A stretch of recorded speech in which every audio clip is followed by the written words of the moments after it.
So, like all other girls, everyone's had such a huge crush on you for life. Me being one of them, let's be serious. Thank you. Yeah, so I'm so glad you're back. You took like a 4-year break, right? Yeah. So what have you been doing? What were you on break for? Just for music, really. I mean, I've been doing a lot in the meantime. I didn't just like go to bed for 4 years. I've been doing a lot of acting projects. I went over to Europe and shot a film in Hungary, and I lived in South Carolina for 6-7 months and shot a television show down there. And then when I got back, I really was just working on my writing. Did a lot of writing for a couple of years, and within that time, sort of found the sound for this new album and realized that this is sort of the direction I wanted to take for my next record, studio album. So. And now here we are. Yeah, and In Technicolor is an amazing album. Thank you. It's got such a retro feel, which I love about it. Thanks. And I heard you back there, you were talking about Michael Jackson and Prince being some of your inspirations and influences on that. So what else, brought you to this new chapter in your life to make retro-sounding music? I think I've always wanted to make this record. I just never had the opportunity or was never really in the right creative space or necessarily musically ready to make this kind of album. I think in the last couple of years, my vocals, just for whatever reason, I think in my mid to late 20s, they've gotten even stronger and better, and I feel like I'm at my height right now vocally, and I think this just kind of felt like the right time to do so. And those artists did make such an impact on my life when I was a kid that I wanted to make something that was sort of a reflection of what I grew up listening to. So this was it, and I got in the studio with an amazing group of producers known as the 11. They're based in New York, awesome musicians, and we just kind of messed around in the studio for months at a time and listened to a lot of old records like Purple Rain and Thriller, and just kind of like borrowed some sounds that we grew up loving and tried to sort of use that as inspiration. You were on an episode of Young and Hungry with Emily Osment. Yeah. How was that? You played this geeky character, which was so cute. Yeah, it was a lot of fun. I did 3 episodes for the first season, and they left it open at the end.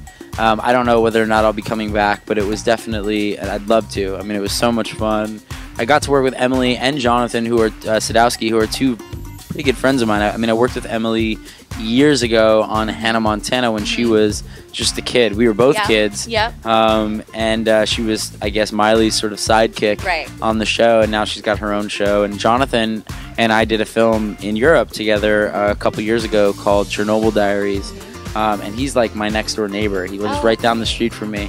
So it was sort of like a big reunion on set. And it's always nice, working in that environment when you have sort of a rapport with people that you've worked with in the past. It makes things a lot easier on set. Right.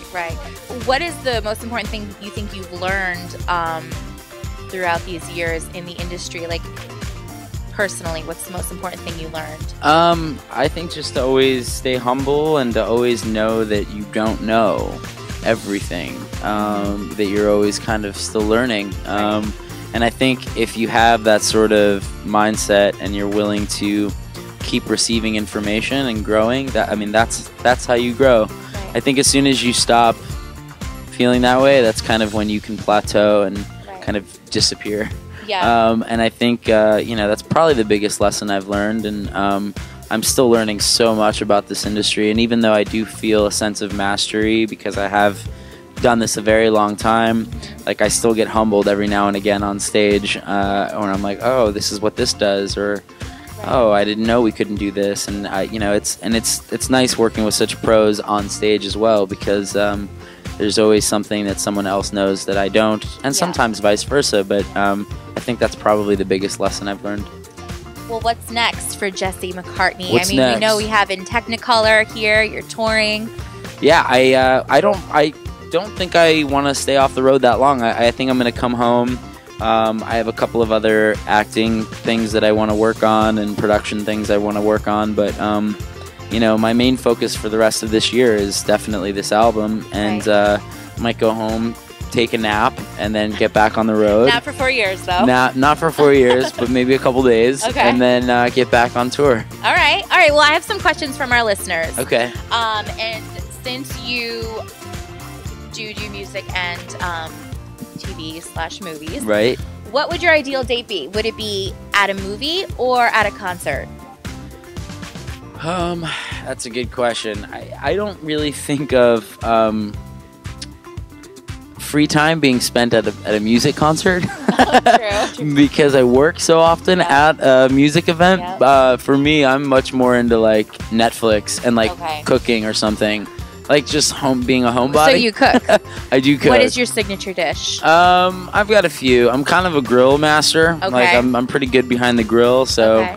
anything grill related. I'm getting into the Italian cuisine. I really want to learn how to make fresh pasta. It takes forever, but it's really worth it at the end. I just recently went to Mario Batali's restaurant Lupa in New York, and I just fell in love with Italian food all over again and just have so much respect for it. That would be my ideal date, like cooking a fresh meal and then just like sitting around watching, you know. That's a good answer. That's better than concert and movies. Yeah. Ladies, remember that. Dinner and a movie. What is the craziest thing you've ever read online about yourself?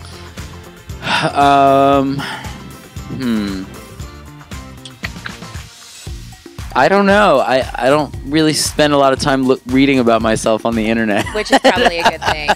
Yeah. But I don't know. At first, though, did you Google yourself? Have you ever Googled yourself? I think in the beginning, like, you know, when you were first starting to come to terms with recognition or fame of any sort, I think, I think it's still kind of all surreal to me. It never really gets old, you know? Right. Fortunately, I've been pretty good with the press hasn't dug in on me too hard. I think, you know, during my prepubescent stages when I was having some bouts with acne, I think a couple of people like went in on me a few times, but brutal. What can you do when you're a teenager, you know? Nothing. You just go with it. Well, you handled it well. Yeah. And, you're here now, and you have in Technicolor, and that's so awesome. In Technicolor is in stores, and it's online, and so far the reaction's been so positive. And I want to thank the fans for going out and supporting this album, and thank you guys for supporting Superbad. Yeah, thank you for coming and being at our summer fling. It's our first ever, so you should feel super special. I am Superbad. Everyone's Superbad, super special. Yeah. Everyone out there is so excited to hear you and watch you perform. So thank you so much. Thank you very much. You're Appreciate welcome. it.